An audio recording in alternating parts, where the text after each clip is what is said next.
Moto iyang giduol ug nakita niya ang pinakagwapa nga babae nga iyang nakitaan sa iyang kinabuhi. Check the mic and make sure it sound right, boys.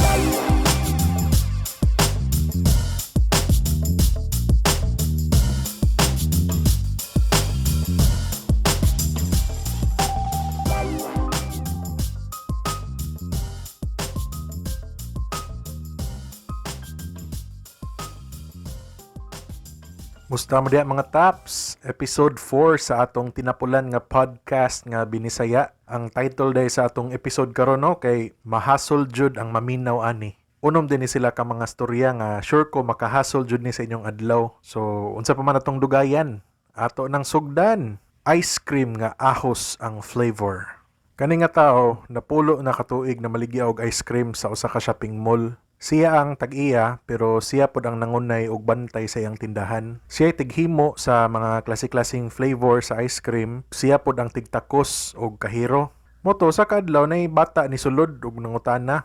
Noy, namoy ice cream nga ahos ang flavor? Nitubag ang tindero. Wala mi ana nga flavor dong. Untuan ang bata. Aw, mo ba noy? Sige na lang, salamat. Sunod adlaw, nibalik na sadang bata og nangutana. Noy, namoy ice cream nga ahos ang flavor? Nitubag ang tindero. Wala mi na maligya na dong. Mutuan ang bata. Aw, mau ba noy? Sige na lang. Balik lang niya ko. Sunod adlaw, nibalik na sadang bata. Mao ra gyapon gipangutana. Mao ra po'y tubag sa tindero. Pila ka semana ang nilabay, kada adlaw mohapit jud ang bata og mangutana sa tindero kung namaligya ba siya og ice cream nga ahos ang flavor. Moto na konsensya siguro siya kay kada adlaw na lang gyud mohapit ang bata. Pero wa jud siya ice cream nga mapalit. Maong naka-decide ang tindero nga maghimo na lang jud siya og ice cream nga ahos ang flavor. Moto atong gabion na para ma-perfect niya ang ice cream nga ahos ang lasa, iyag yung gihaguan. So bahalag kapoy kay siya, at least nalipay siya siyang nabuhat. Proud kay siya sa iyang bago nga flavor ba. Moto bahalag bilar kaayo siya, nangabli gihapon siya sunod adlaw. Taod-taod niabot na jud ang bata, nya nangutana. Noy, nana kay ice cream nga ahos ang flavor? Gangisi na ang tindero og nitubag. Naadong anang bata. Ha! Bugo mo siguro ka noy. Kinsa man tao gusto mo kaon og ice cream nga ahos ang flavor eh. So unsa man atong nakatunan ani? Simple ra. The customer is not always right. Stranded sa isla nga walay laing tao. Nayo sa kalalaki na masol, kuyog yang iro sa dagat. Medyo layo ilang nabugsay kay di naman sila kita og yuta. Pahit kayo ang nagianan ning lakiha. Gitaktak siya siyang trabaho, gibiyaan siya siyang asawa, gipulihan pagid siya sa tag-iya sa bangko nga niimbargo sa iyang balay. Hurot na po diyang kwarta. Unya ang iro na lang gyud ang nagpabilin sa iyang kinabuhi. Taod-taod, nakabantay siya nga nagdag-om ang panganod. Maong nagdali siya bugsay pabalik sa kung asa sila gikan. Sus, nikalit man og bundak ang kusog nga uwan. Naman day signal number 10 nga bagyo. Moto perting bunal sa bawd sa ilang bangka. Mura sila duwaan sa sulod sa washing machine. Nabangga ilang bangka sa mga dagkong bato ug nakuyap pa ng lalaki sa kalit nga mga panghitabo. Pila ka oras ang nilabay, nakamata ang lalaki. Naghigda na siya karon sa balas sa usa ka isla. Moto, nibangon siya ug ni desisyon nga iyang lilio ng isla. Pagkahuman niya og tan-aw, nakarealize siya nga burag siya ra gyud tao dito. Unya dito na siya nahadlok. Pero nawala ra dayon niyang kahadlok pagkakita niya siyang iro nga nagdagan padong niya. Nakaluhod siya og naghilak sa kalipay ug iyang gigakos iyang iro. Nakabantay pod siya nga naay dako nga alimango nga nakatangag sa baba sa iyang iro. Dako kayang pasalamat sa iro nga naa sila makaon para panihapon. Ang problema lang, wala lang gid sila mga gamit. Moto nidagan ang iro sa kung asa dapit ilang bangka na bungkag. Gisundan din sa lalaki ang iro. Niya na-retrieve niya ang iyang waterproof nga bag. Sa sulod sa iyang waterproof nga bag na ay posporo, Swiss Army knife, habol, kwitis nga pabuto, sigarilyo o first aid kit. Grabe kayong kalipay sa lalaki. Utang jud niya iyang kinabuhi sa iro. Kita dayon sila og langob og dito na nila giluto ang alimango nga nadakpan sa iro.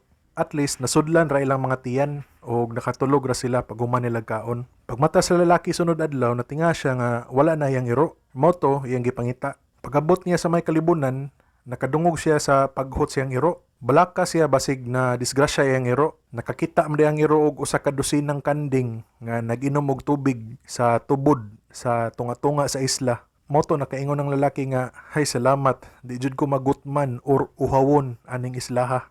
Moto ni agi ang pila ka adlaw, naka-adjust ra ang lalaki sa ilang kinabuhi sa isla. Naka-decide siya nga maghimo siya og payag-payag dapit sa tubod para duol ra siya sa iyang tubig nga mainom. So gamit niya nipa lang mga kawayan, kat-on pod siya og kat-kat og lubi para makakuha sad siya og butong. So pagkaon man na makainom sad siya sa tubig sa butong. Nagtanom sad siya og mga kahoy sa saging para at least na mga prutas. Ang iro pod niya kada balik sa payag gikan sa kanang iyang mga suroy-suroy nagay bit-bit pirmi nga alimango or langgam nga pwede nila makaon. Nakahimo pod day ang lalaki og mga trap para makadakop siya og mga isda nga sayon ra ba. Nya iyarang kolektahon kada hapon. Moto nalingaw ra siya sa iyang bagong kinabuhi, kuyog iyang iro. Wala ra siya problema sa kwarta, pagkaon, mainom or kapuy-an. Ang kulang na lang jud para niya babay na lang jud, tinuod nga babay. Kay napulaan na siya gamit sa iyang kamot para mahuwasan niya ang biga. Sus, kay numdum siya nga namday mga kanding sa isla. Moto, dali-dali siya hikot sa iyang iro. Nya, iya din gipangita ang mga kanding. Nakita niya ang mga kanding dito dapit sa langob kung asa sila una natulog. Ginahinay din siya dool para di mahadlok ang mga kanding niya ba. Moto, nasaitan niya ang pinakagwapa nga kanding, blue og mata, puti kayo og balhibo. Bugdo kayo og lubot. Utog dayon iyang bunal. Iya din gikuptan ang kanding sa likod. Ug iya din gihubo iyang shorts. Grabe na kayo ang dugdog sa iyang kasing-kasing. Pangandam sa iyang buhaton sunod. Muhandos na unta ang lalaki pero nikalit man og abot iyang iro. Pirting paghot. Nahadlok ang mga kanding. Ug nanagan. Palayo niya. Nakapasalamat ug ahat ang lalaki sa iyang iro. May gani, niabot ang iro. Unsa may nasod sa iyang hunahuna in town nga willing naman siya muhabal og kanding sa iyang kadesperado. Niuli dayon silang duha balik sa payag. Pagkasunod adlaw, nakita ang iro og kanang mga itlog sa bao nga mo ilang gipamahaw. Balik na pod sa normal ilang kinabuhi sa mga sunod nga adlaw. Pagkahuman og usa ka semana, nagdamgo ang lalaki sa iyang mga laag sa mga hubo-hubo sa una. Iyang mga ka one night stand, katong batanon pa siya, ug nakamata siya sa kadlawon kay nag-uros-uros na pod iyang biga. Iya na pong gihikot iyang iro pero karon gisigurado na gyud niya. Idagan din siya balik sa may langob pero wala ang mga kanding didto. Disappointed na ta siya, pabalik na siya sa iyang payag. Pagdayeng liko niya, nakita niya nga ang mga kanding naraday dapit sa dagat nga tulog. Gikamang din niya ang gwapa nga kanding, gitutok din niya iyang bunal sa luyo sa kanding, ug sa diyang ni dapat na jud ang tumoy sa iyang bunal, ni kalit na pod og abot iyang iro, nga pirting paghot, nakamata tanang kanding ug nanaga na pod, nanago, pirting sukua sa lalaki, ug iyag yung gipunit iyang iro pabalik sa ilang payag. Wa siya nabuhat kundi magdagkot na lang og sigarilyo, pawa siyang kalagot. Pagkahuman niya bugwak og aso, nikalma na siya. Ya napasaylo ra niya iyang iro. Abi niya nga mawala ra jud iyang pagnanasa sa kanding, pero pagkahuman niya og paniudto, nakaingon ng lalaki nga feeling niya gusto pod ang kanding magpahabal niya. Moto ni barog siya og gisuwayan niya og hikot balik ang iro. Sus, wa man jud nagpahikot ang iro. Hangtod nga ni-give up na lang ang lalaki sa kakapoy. Moto nagmaoy na lang siya. Lingkod na lang siya daplin sa dagat, nagtama na lang siya. Gikuyogan gyapon siya sa iyang iro. Tinga na lang siya nga nikalit man ang iro og dagan padung sa dagat.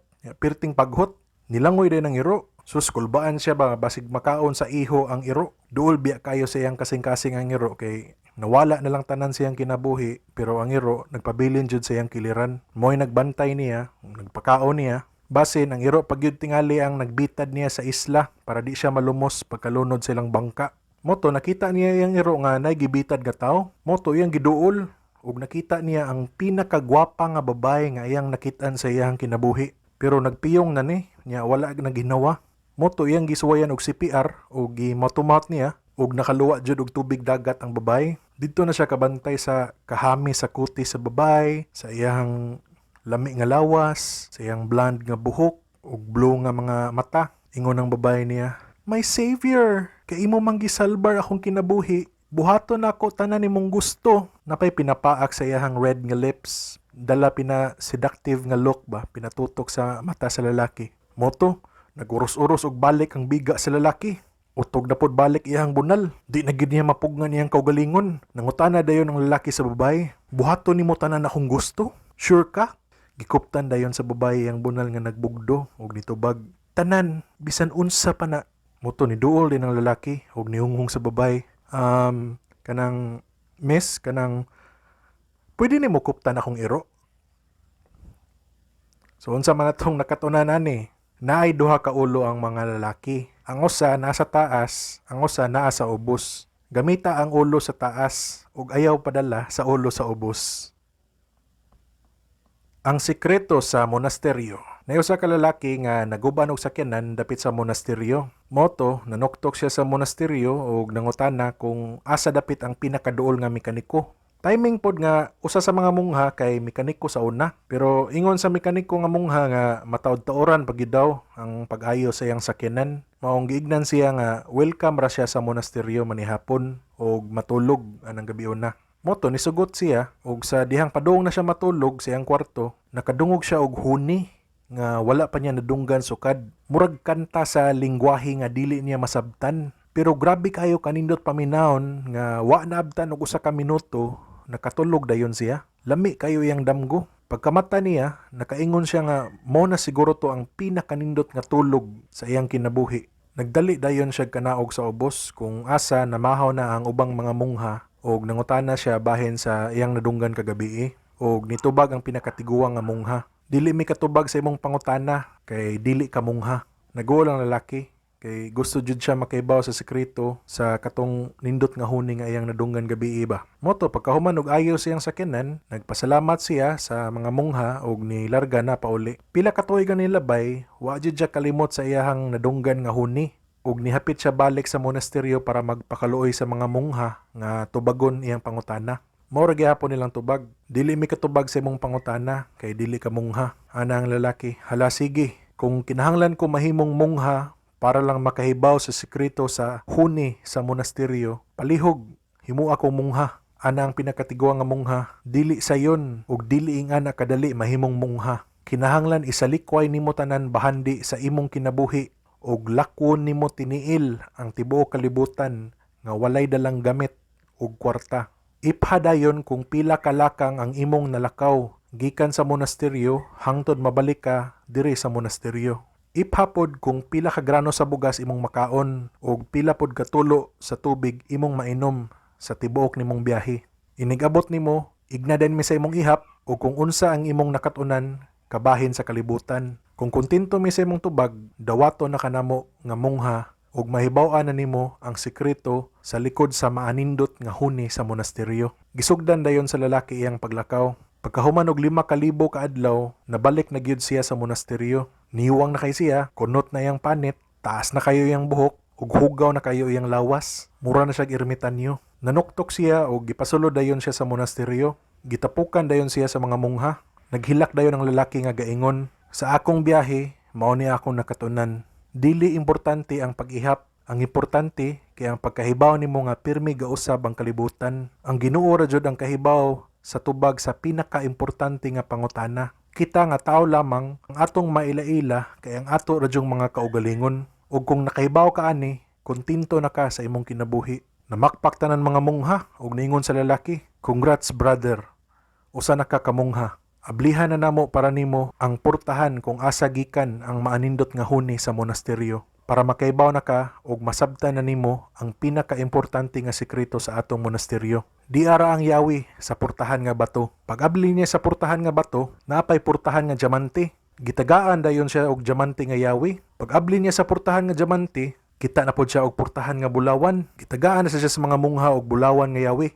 Pag-abli niya sa portahan, klaro na jud kaayo ang maanindot nga huni. Gitagaan dayon siya sa pinaka-last nga yawi sa portahan nga bangaw. Nakahilak ang lalaki sa kalipay kay iya na jung mahibaw-an ang sekreto sa monasteryo nga iya gyung gipaninggamutan sa tibuok niyang kinabuhi. Asa kag 5,000 ka adlaw iyang gituyok ang kalibutan para mahibaw-an niya ang tubag ani. Moto ga kurog iyang kamot pagpaslak sa yawi ug pagtuyok sa doorknob ug iyang gihinay ug abli ang portahan. Iya ding gituklod unya nakaluhod siya sa iyang nadiskubrihan kabahin sa maanindot nga huni sa monasteryo.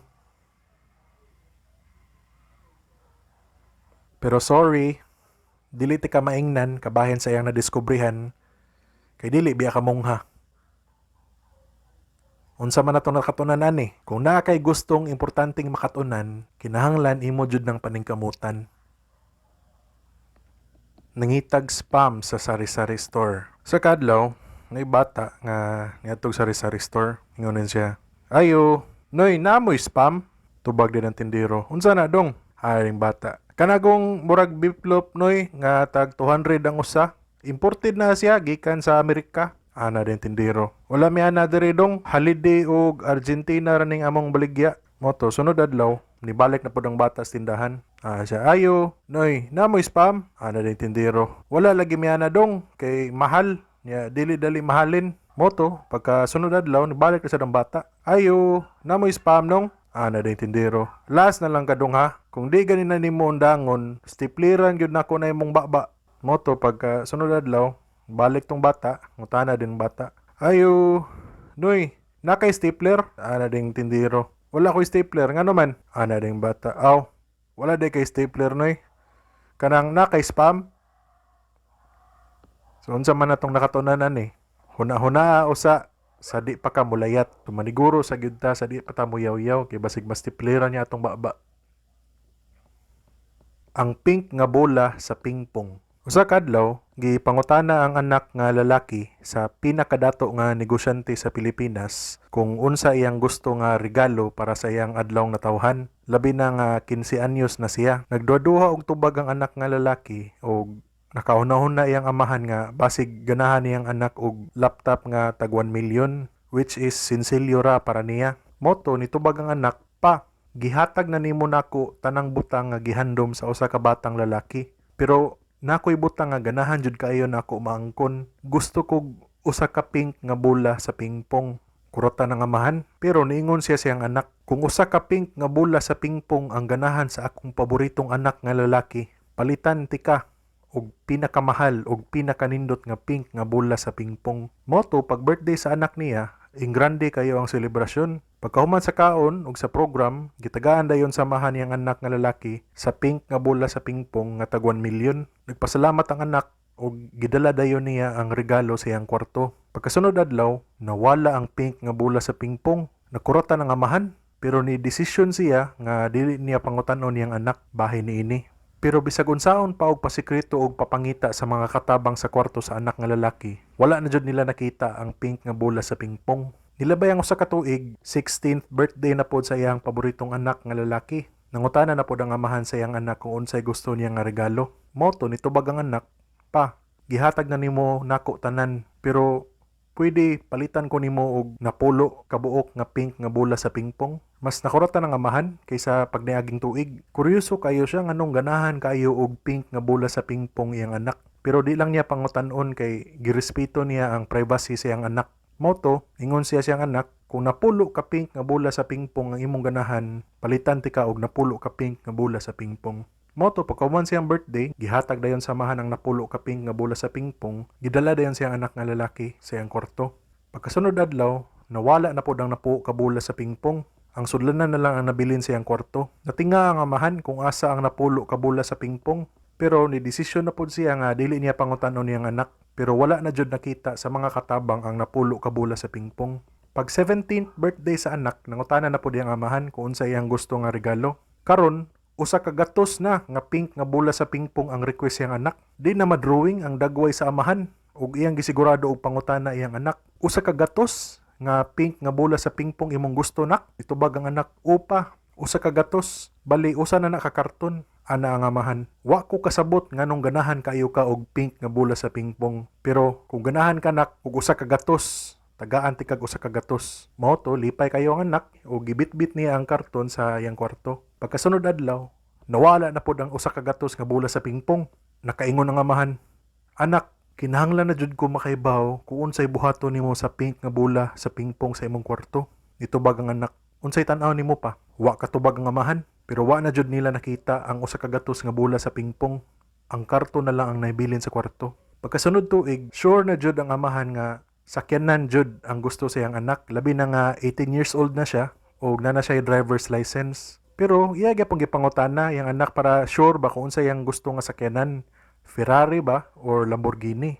Gitubag siya siyang anak nga lalaki. Pa, dili ko ganahan og Ferrari o Lamborghini. Wa ko'y plano mo drive, kay naam ko'y personal driver. Pero hangyo lang ko nimo, kay grabe kayo ang akong cravings ani. Pwede ko nimo palitan og usa ka warehouse puno og mga pink nga bola sa pingpong. Nakahuna-huna ang amahan nga maabot ra jud ang adlaw nga mahibaw-an niya nganong ganahan kaayo og pink nga bola sa pingpong iyang anak nga lalaki. Pero kay gihigugma lagi niya, wa siya choice kundi tagaan niyang anak sa kung unsay gusto sa iyang kasing-kasing. At least karon naka-invest na ang amahan sa pinakadako nga factory nga mohimo og mga pink nga bola sa pingpong sa Pilipinas. Pag birthday sa iyang anak, gitagaan dayon siya sa amahan niya sa address sa warehouse kung asa nakabutang ang pila kalibo nga mga pink nga bola sa pingpong. Dako kay ngisi ang anak nga lalaki ug ni desisyon siya nga sa warehouse siya matulog anang gabi una. Pagkabuntag, gikuha sa amahan iyang anak sa warehouse. Paggawa sa anak nga lalaki sa warehouse, nilili kadali ang amahan sa sulod. Kurutan siya kay mga karto na lang nahibilin. Wala na'y sulod nga mga pink nga bola sa pingpong. Wala niya gitagad. Pag 19th birthday siyang anak, wala na lang nangutana ang amahan kung unsay iregalo niya siyang anak. Kikibaw na siya daan sa tubag. Ningon niyang anak, "Pa, lipay jud kayo ko sa imong mga regalo nako sukad pag 15 anyos nako. Karong tuiga, pwede usa ka barko puno sa pink nga bola sa pingpong imong iregalo nako. Wala man jay problema para samahan. Kay karon napalit naman niya tanang factory sa pink nga bola sa pingpong sa tibok Pilipinas. Sunod adlaw, gikuyugan samahan niyang anak sa pantalan o gipakita niya ang pinakadako nga barko sa tibok kalibutan ug iyang giignan niyang anak. Nak, na siguro'y usa ka milyon ka mga pink nga bola sa pingpong sulod anang barkuha. Ana ang anak. Pa, salamat kaayo. Lipay jud kayo ko sa akong birthday. Anang gabi na, sa barko natulog ang anak nga lalaki. Pagkasunod adlaw, way bisan usa ka pink nga bola sa pingpong ang makita sulod sa barko. Wala ra nakuratan ang amahan. Ang importante para niya, malipayon ang iyang anak nga lalaki. Pila ka adlaw before sa iyahang 20th birthday, nadisgrasya ug nabanggaan ang sakyanan sa anak nga lalaki. Grabe kayo iyang mga samad sa tibok lawas ug kuyaw nga dili na siya makabawi. Nibisita dayon ang amahan sa ospital ug nangutana siyang anak.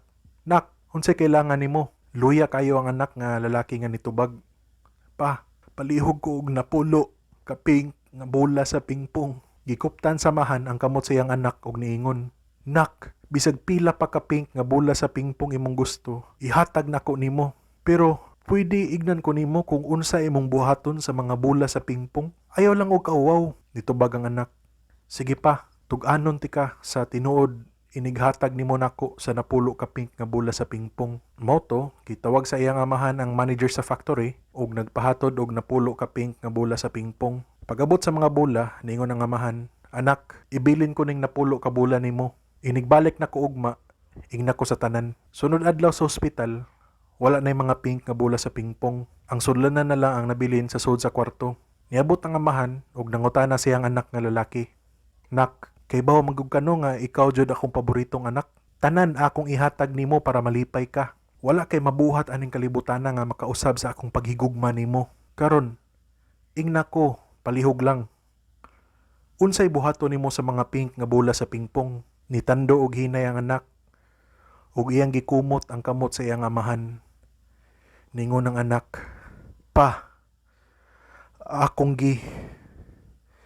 Naglisod og storya ang anak. Nitudlon og lawom kay uga kayo iyang tutunlan ug ningon og balik, "Akong gi..."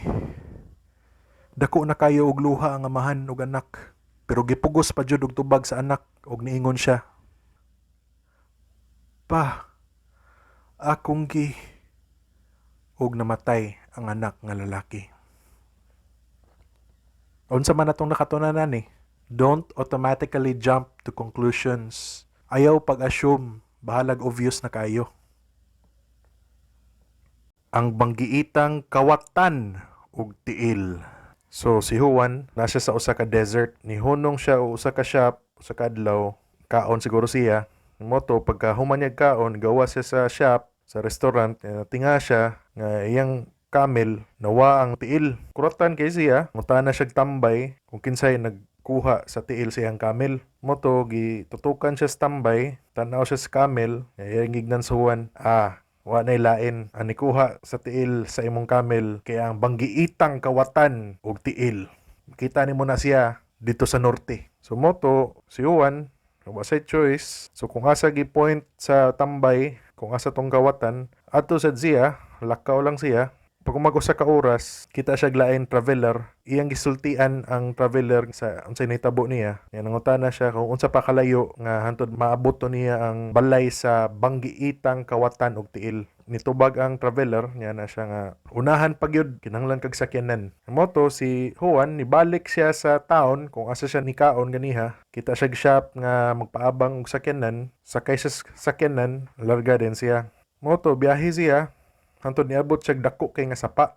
Nya sa sapa naay kuan mananagat. Nangutana din si Juan nga, "Boss, nangita ko asa ang balay sa Banggiitang Kawatan ug Tiil." Nitubag din ang mananagat siya nga mulabang pa ka aning sapaa. Pero tungod sa kadako aning sapaa, kinahanglan ka moabang og bangka balik ka sa syudad.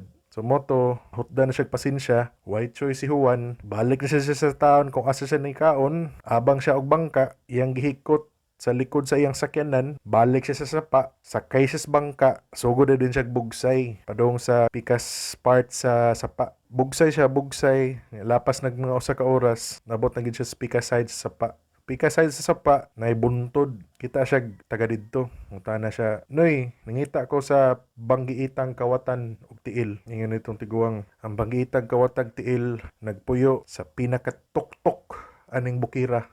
Nasa pinakataas. Kinahanglan kag hiking gear para makasaka dito. Pero wa mo gyud nagpaabang diri, balik ka dito syudad. Kapamalikas si Juan, pisting yawa. Kapoy ba ng giatay? Ito sakay siya sa bangka, bugsay siya, usa na sad ka oras, balik sa iyang giagian, sakay siya sa auto niya, drive siya balik sa syudad kung asa siya nikaon. Kita na siya sa shop nga nagpaabang og kanang para hiking nga gear. Sakay na siya sa balik siyang auto, bugsay na siya sa sapa, abot na gid siya sa ubo sa buntod, sugod na siya sa iyang pagkatkat. Wala na siya kabantay sa oras ba. Mo na nga pagsaka niya sa bukid, abot na gid siya sa tumoy, kita siya tao nga nagstandby dito. Nguta na siya, "Ikaw tong Banggiitang Kawatan ug Tiil?" Ingon nito ang nagstandby dito. "Dili, ang Banggiitang Kawatan Tiil, so bayon pag mo ning bukira atos ikapitong buntod. Pero tungod kay padong naman tagabi tugnaw kay ni diring dapita kay kabaw ka basta nakas taas kay ang altitude. Kinahanglan gyud ka og kanang imong sunina ba dapat kuan gyud baga. Pero ato gyapon ka balik sa syudad kay way magpaabang diri ana. Moto anasuan pagkanggiatay biani kapoy moto naog siya balik sa bukid labang siya sa sapa bangka drive na siya balik syudad kita siya shop katong magpaabang og baga nga mga sanina moto balik siya drive sa sapa bugsay siya kat siya sa bukid sugod na din siya glakaw subay niya ang pito ka bungtod sulob na niya ang katong baga nga sanina tibok gabi siya naglakaw pagawa sa adlaw sunod adlaw kita siya dako kay nga palasyo so din siya sa mga dako kay nga mga portahan pagsuod niya nay dako kay nga kwarto pinakadako nga kwarto nga imong makitan sa trono nay lalaki ingon na itong laki ako ang Banggiitang Kawatan ug Tiil nganong nianhi man ka moto hangos kay si Juan mutana din siya ay salamat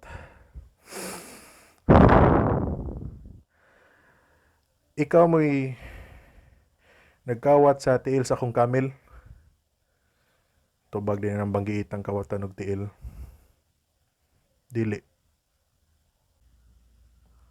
Unsa man natong nakatunan ani? Fact check jud. Ayaw pataka og pasangil. Ayaw og padala sa fake news. Ayaw pada sa chismis. Gamita pod ang cost-benefit analysis sa imong kinabuhi. Kung worth it ba mo spend kag oras sa usa ka butang. Gamita gyud ang logic og reasoning.